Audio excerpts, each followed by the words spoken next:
সাতক্ষীরায় জেকে বসেছে তীব্র শীত। এ বিষয়ে বিস্তারিত জানাতে সরাসরি যুক্ত হচ্ছেন সহকর্মী শরীফুল্লাহ কায়সার সুমন।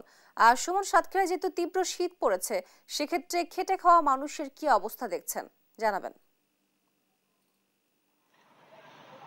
তোয়া দাঁড়িয়ে আছি সাতক্ষীরার প্রাণসায়ের খাল অববাহিকার উপকূলে দাঁড়িয়ে আছি। আপনাকে জানানোর দরকার যে এই যে দক্ষিণ জনপদে যে শীত পড়েছে, এই শীতে কিন্তু নাকাল হয়ে পড়ছে স্থানীয় উপকূলবাসী, বিশেষ করে শ্যামনগর এবং আশাশুনি উপকূলের সাধারণ মানুষ।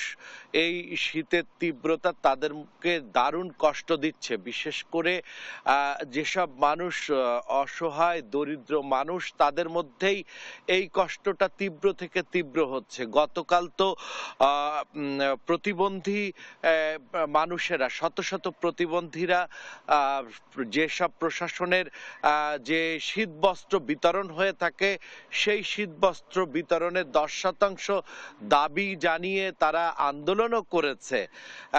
এবং আমরা দেখেছি যে শীতবস্ত্র এরকম পৌষ মাসে, আজ 4ঠা পৌষ, এই পৌষ মাসে দরিদ্র মানুষের মধ্যে শীতবস্ত্র বিতরণের যে কার্যক্রম, সেটি কিন্তু আগে থেকেই শেষ হয়ে যায়, কিন্তু এখনো পর্যন্ত চলছে। আর এটি যদি আগে থেকে না হয়, তাহলে যেটি হয় যে মানুষের মধ্যে শীতের যে কষ্ট, সেই কষ্টটা থেকে যায়, যার ফলে আসলে সেটি কাজের কাজ হয় না।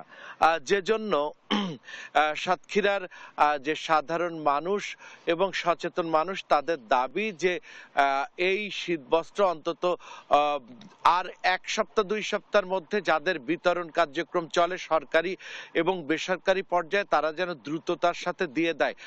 সাতক্ষীরা জেলা প্রশাসন আমাদেরকে জানিয়েছে 1 লক্ষ পরিবার জলাবদ্ধতায় যারা নাকাল ছিল, তারা তীব্র কষ্ট পাচ্ছে এই শীতের মধ্যে।